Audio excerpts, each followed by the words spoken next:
मेरे साथ बोलिए, भारत माता की। क्यों भाई, नांदेड़ वालों की आवाज को क्या हो गया है? देवेंद्र जी ने लक्ष्य रखा है 45 सीटों का। ऐसी आवाज से नहीं आती है भाई। मेरे साथ दोनों हाथ उठाइए, उठाइए दोनों हाथ। 45 सीटों के विजय के संकल्प की मुट्ठी भींचिए और प्रचंड आवाज से बोलिए, भारत माता की, भारत माता की, भारत माता की। ये मीडिया वाले जरा सेट कर नीचे बैठ जाओ। बहुत टाइम के बाद मैं नांदेड़ आया हूं भाई, जरा सेट कर बैठ जाओ भैया प्लीज। अरे बैठ भी जाओ यार।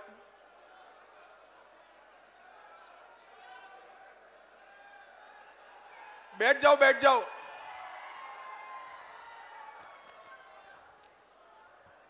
मंच पर उपस्थित महाराष्ट्र के दिग्गज नेता,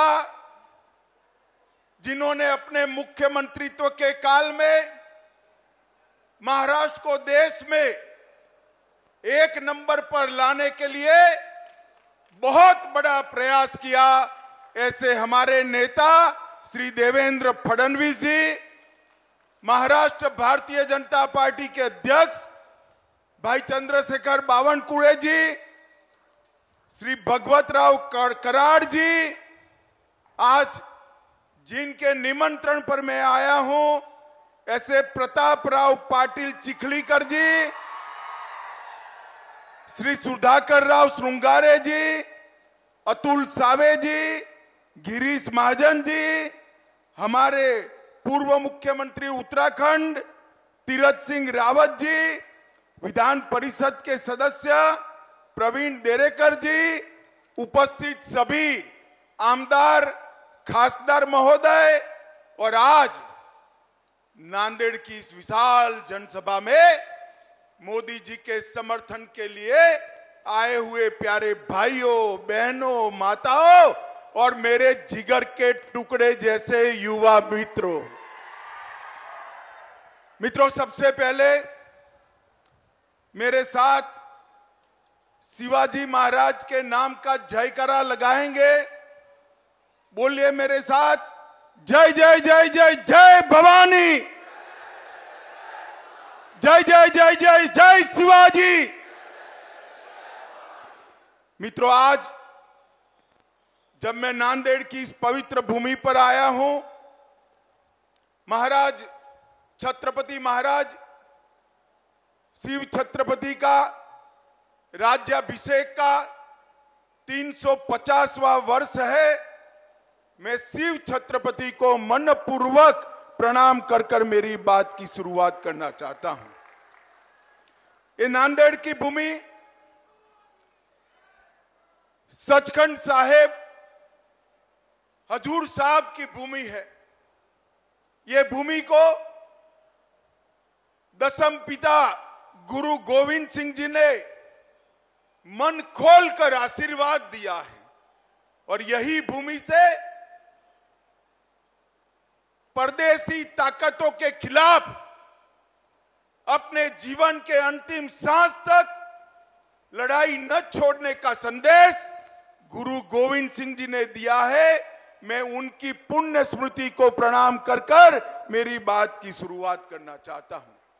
मित्रों, आज जब मैं नांदेड़ में मराठावाड़ा में आया हूं, तब ये मराठावाड़ा का प्रांत हैदराबाद प्रांत का हिस्सा था।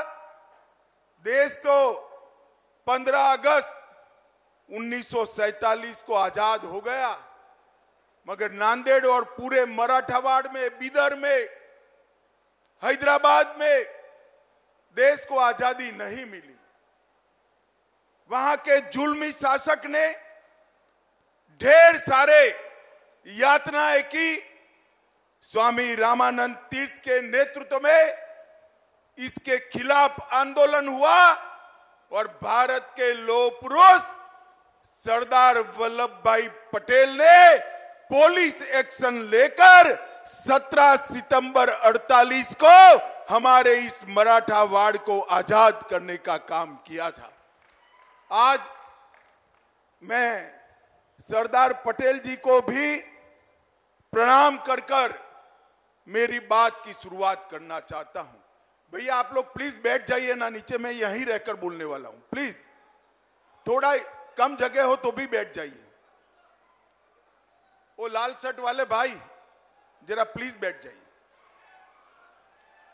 मित्रों, आज भारतीय जनता पार्टी की सरकार, एनडीए की सरकार और मोदी जी के नेतृत्व वाली सरकार के 9 साल पूरे हुए हैं। मैं भारतीय जनता पार्टी की ओर से नांदेड़ और समग्र महाराष्ट्र की जनता का धन्यवाद करने आया हूं। बहुत बहुत धन्यवाद महाराष्ट्र की जनता ने, क्योंकि 14 और 19 दोनों चुनाव में महाराष्ट्र की जनता ने मन खोलकर मोदी जी को वोट देने का काम किया। मन खोलकर यहां से खासदार भेजे और इसी का परिणाम था कि मोदी जी 2/3 बहुमत के साथ, पूर्ण बहुमत के साथ सरकार बनाए और 9 साल तक देश पर विकास क्या होता है इसका परिचय कराया। मोदी जी के 9 साल, ये 9 वर्ष भारत गौरव के 9 वर्ष। मोदी जी के 9 वर्ष भारत के विकास के उत्कर्ष के 9 वर्ष। मोदी जी के 9 वर्ष गरीब कल्याण के 9 वर्ष। मोदी जी के 9 वर्ष भारत को सुरक्षित करने के 9 वर्ष है। और मित्रों, 10 साल के सोनिया मनमोहन के शासन के बाद जब मोदी सरकार आई तब सभी क्षेत्रों में आमूलचूल परिवर्तन किया। मैं आज महाराष्ट्र की जनता को याद कराने आया हूं। याद करिए सोनिया मनमोहन सरकार, जिसमें शरद पवार साहब भी थे। ये 10 साल सबसे भ्रष्ट सरकार चली। 12 लाख करोड़ के घपले, घोटाले, भ्रष्टाचार करने वाली सरकार यूपीए की सरकार थी। और 9 साल तक प्रधानमंत्री नरेंद्र मोदी बने, एनडीए की सरकार चली। 9 साल में हमारे विरोधी भी हम पर भ्रष्टाचार का एक भी आरोप नहीं लगा सकते। हमने पारदर्शी सरकार देने का काम किया है। 9 साल के अंदर मोदी जी ने देश को सुरक्षित किया। अगले 10 साल याद करिए, आए दिन पाकिस्तान से आलिया, मालिया, जमालिया घुस जाते थे, देश में बम धमाके करते थे, आतंकवादी घटनाएं करते थे और हमारे जवानों के सर काट कर ले जाते थे। मगर मनमोहन सिंह के मुंह से दिल्ली में ऊफ नहीं निकलता। मोदी जी आए, उरी और पुलवामा किया। 10 ही दिन में सर्जिकल स्ट्राइक और एयर स्ट्राइक कर कर पाकिस्तान के घर में घुसकर आतंकवादियों का सफाया करने का काम नरेंद्र मोदी जी ने किया। ये 10 साल जो थे भारत में गरीबी बढ़ाने वाले 10 साल रहे।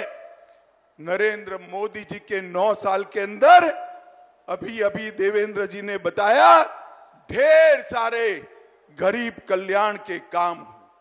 देश के 80 करोड़ गरीबों के लिए हर व्यक्ति को घर मिले, हर व्यक्ति को घर में शौचालय मिले, हर व्यक्ति को घर में बिजली मिले, हर व्यक्ति को घर में पीने का पानी मिले, हर गरीब को 5 लाख तक की सारी सुविधाएं फ्री ऑफ कॉस्ट मुफ्त में मिले, गरीबों को 5 किलो अनाज प्रति माह हर व्यक्ति मुफ्त मिले और इसके साथ साथ गैस का सिलेंडर देने का काम भी मोदी जी ने किया। मैं पूछना चाहता हूं राहुल बाबा, आपने 4 पीढ़ी तक शासन किया। 4 पीढ़ी तक जवाहरलाल नेहरू जी, इंदिरा जी, राजीव गांधी और सोनिया मनमोहन की सरकार अगर 4 पीढ़ी में आप शौचालय नहीं पहुंचा पाए, घर नहीं दे पाए, गैस नहीं दे पाए, मुफ्त अनाज नहीं दे पाए, तो आपने गरीबों के लिए क्या किया? सच अर्थ में आजादी के बाद गरीबों के कल्याण का काम केवल और केवल देश के नेता और हमारे प्रिय प्रधानमंत्री नरेंद्र मोदी जी ने किया। नरेंद्र मोदी जी ने किया। हर क्षेत्र के अंदर मोदी जी ने देश को आगे बढ़ाया है। देवेंद्र जी ने ढेर सारी बात करी है। मोदी जी ने 11 करोड़ किसानों को 6,000 रुपया प्रति साल दिया।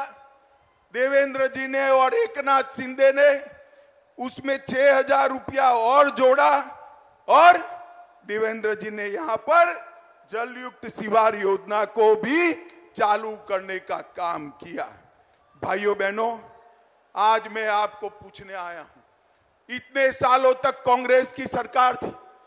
हमारे संविधान निर्माताओं ने एक धारा 370 में एक प्रोविजन जोड़ा था कि ये टेम्पररी है, मगर इसको हटाने की किसी की हिम्मत नहीं थी। मुझे नांदेड़ वाले बताए, धारा 370 हटनी चाहिए या नहीं हटनी चाहिए?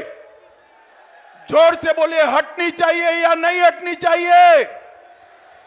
एक कांग्रेस, एनसीपी, सपा, बसपा, ममता कोई हटाना नहीं चाहता था, वोट बैंक की लालच करते थे। नरेंद्र मोदी दूसरी बार प्रधानमंत्री बने। मोदी जी ने 5 अगस्त को कलम के एक झटके से धारा 370 को समाप्त कर कश्मीर को हमेशा के लिए भारत का हिस्सा बना दिया। और राहुल बाबा, शरद पवार, सभी लोग विरोध कर रहे थे। कहते थे आसाम में, कश्मीर में खून की नदियां बह जाएगी। राहुल बाबा, खून की नदी छोड़ो, किसी की कंकर चलाने की भी हिम्मत नहीं हुई है। कंकर चलाने की ये नरेंद्र मोदी सरकार है। माताओं, भाइयों, बहनों, मुझे बताओ, अयोध्या में प्रभु श्री राम का मंदिर बनना चाहिए या नहीं बनना चाहिए? अरे जोर से बोलो, बनना चाहिए या नहीं बनना चाहिए? काशी विश्वनाथ कॉरिडोर बनना चाहिए या नहीं बनना चाहिए? सोमनाथ का मंदिर फिर से सोने का बनना चाहिए या नहीं बनना चाहिए? कांग्रेस के शासन में कुछ नहीं होता था। नरेंद्र मोदी जी ने बाबर ने तोड़ा हुआ वो राम मंदिर फिर से पुनः प्रस्तापित किया। ये राहुल बाबा, मैं भाजपा का अध्यक्ष था, मुझे ताने लगाते थे कि भाजपा वाले कहते हैं मंदिर बनाएंगे मगर तिथि नहीं बताते हैं। मैं आज नांदेड़ वालों को बताना चाहता हूं, नांदेड़ वालों, 2024 में वही अयोध्या की वही भूमि पर भव्य गगनचुंबी राम मंदिर बनकर तैयार हो जाए। नरेंद्र मोदी जी ने देश की संस्कृति और देश के इतिहास का सम्मान करने का काम किया है। नरेंद्र मोदी जी ने दुनिया में देश को गौरव दिलाने का काम किया है। आज देश भर में मोदी जी जहां जाते हैं वहां मोदी मोदी मोदी मोदी मोदी मोदी के नारे लगते हैं।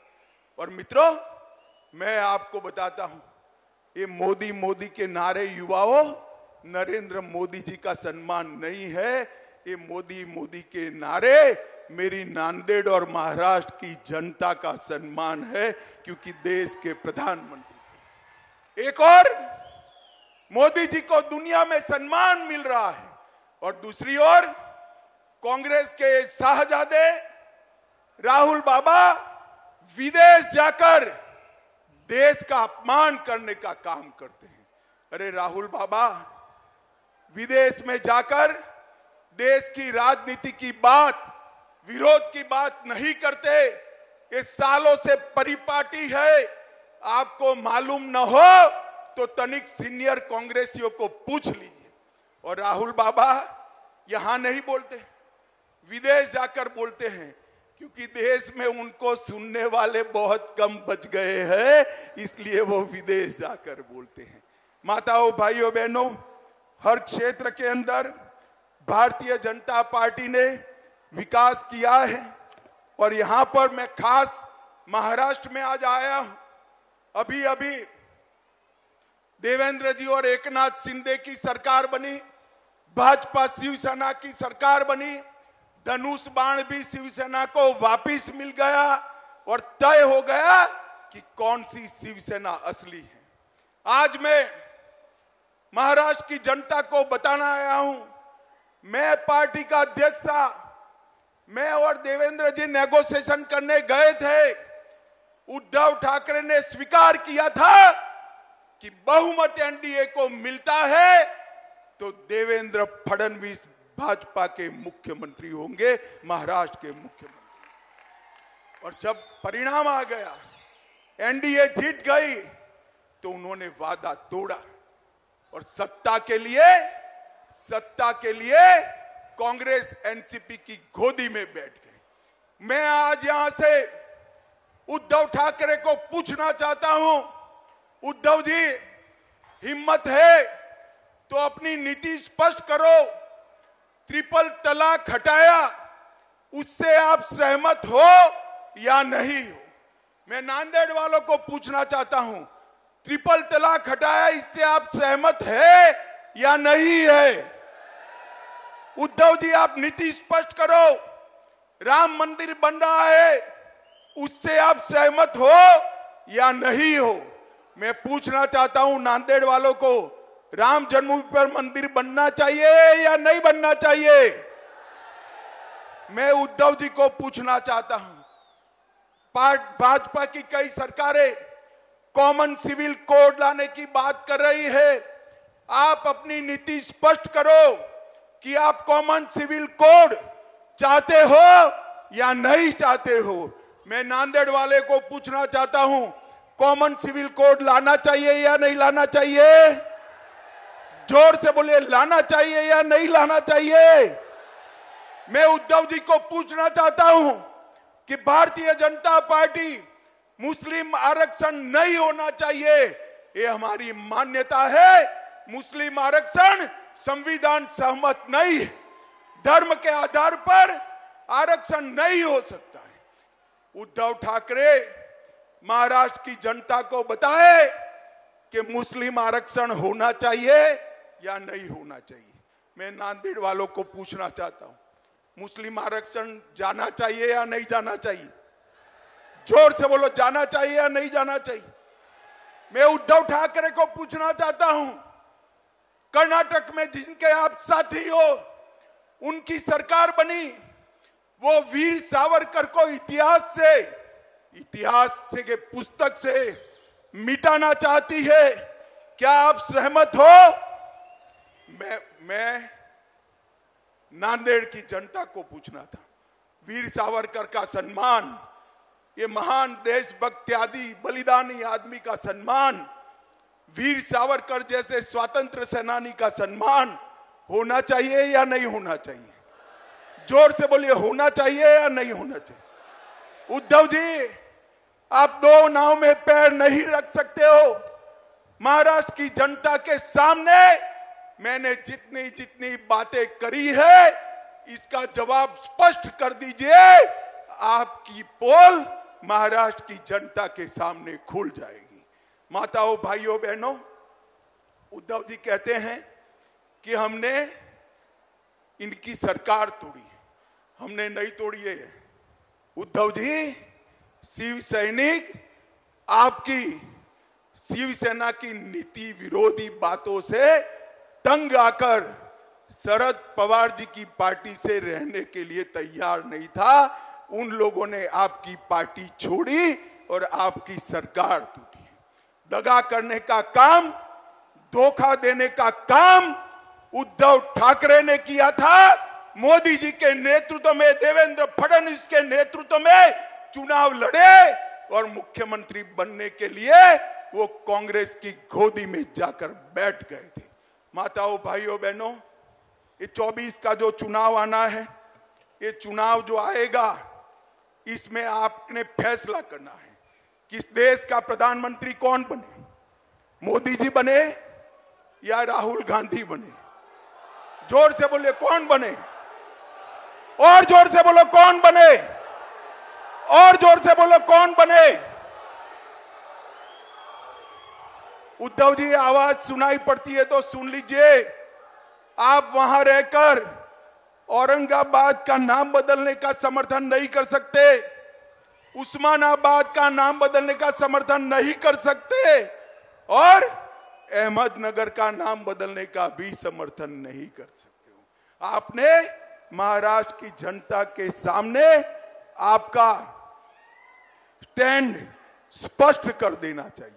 माताओं, भाइयों, बहनों, मोदी जी ने शिक्षा के क्षेत्र में 7 नए ITI खोले, 7 नए IIM खोले, 15 नए एम्स खोले, और 390 यूनिवर्सिटी और 700 मेडिकल कॉलेज खोलने का काम भारतीय जनता पार्टी की नरेंद्र मोदी सरकार ने। एक और 65 साल का काम, और एक और मोदी जी के 9 साल का काम। पिछले 9 वर्षों में नेशनल हाईवे में 54,000 किलोमीटर जोड़ने का काम मोदी जी ने किया था। मनमोहन सिंह जी 5 शहरों में मेट्रो छोड़कर गए थे, आज 20 शहरों में हो गई। 17 नई वंदे भारत ट्रेन शुरू हो चुकी है। यहां नांदेड़ साहब है, प्रताप राव ने कहा है वंदे भारत शुरू करना, मैं जाकर जरूर रेल मंत्री से बात करूंगा। 74 नए हवाई अड्डे खोलने का काम मोदी जी ने किया है। 11 करोड़ किसानों को किसान सम्मान निधि, जल जीवन मिशन 1.5 करोड़ घरों में पहुंच चुका है। लगभग 60 करोड़ लोगों को आयुष्मान भारत योजना, लगभग 11 करोड़ शौचालय, 60 करोड़ लोगों को मुफ्त अन्न, और देश में 13 करोड़ लोगों को नए गैस के सिलेंडर देने का काम भारतीय जनता पार्टी की सरकार ने किया है।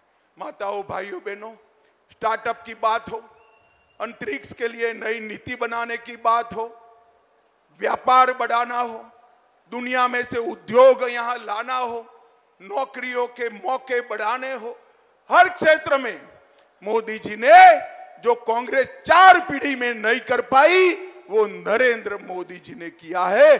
और सबसे बड़ा काम किया है, मोदी जी ने हमारे भारत को दुनिया में सम्मान दिलाने का काम किया है। सम्मान, दुनिया भर के राष्ट्राध्यक्ष कोई मोदी को बॉस कहता है, कोई पैर छूता है, कोई ऑटोग्राफ मांगता है, कोई उनका समय मांगता है।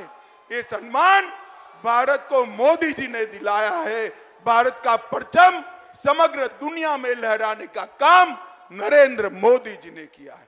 और अंत में मैं एक बात कहना चाहता हूं, भाइयों बहनों, बताओ, ये हजारों की संख्या में बैठे हुए लोग, 50,000 से ज्यादा जनमेदनी है, मुझे बताओ, सबका कोविड का टीका, कोविड का वैक्सीन का दोनों डोज हो गया है या नहीं हो गया है?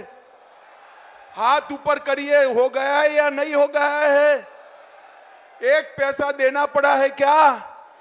1 पैसा देना पड़ा है? मोदी जी ने कॉफी पिलाकर सबको वैक्सीन दे दिया, और दूसरी ओर उद्धव जी ऑफिस भी नहीं जाते थे, और राहुल बाबा कहते थे तो मोदी वैक्सीन है, मत लो। जब देखा कि सब लेने लगे तो रात के अंधेरे में जाकर खुद उन्होंने टीका लगा दिया। मोदी जी ने 230 करोड़ वैक्सीन के डोज देकर भारत की जनता को कोविड से सुरक्षित करने का काम देश के प्रधानमंत्री नरेंद्र मोदी जी ने किया है। भाइयों बहनों, मुझे बताओ, 24 के चुनाव को 1 साल बचा है, आप क्या चाहते हैं? मोदी जी की सरकार फिर से चाहते हैं क्या? अरे जोर से बोलो, चाहते हैं क्या? नांदेड़ से कमल खिलाकर मोदी जी के पास भेजेंगे क्या? महाराष्ट्र में 45 से ज्यादा सीटें जीतेंगे क्या? नरेंद्र मोदी जी को फिर से प्रधानमंत्री बनाएंगे क्या? तो मेरे साथ दोनों हाथ उठाइए, उठाइए दोनों हाथ और बोलिए जय जय जय जय जय शिवाजी, जय जय जय जय जय भवानी, भारत माता की, भारत माता की, भारत माता की, वंदे।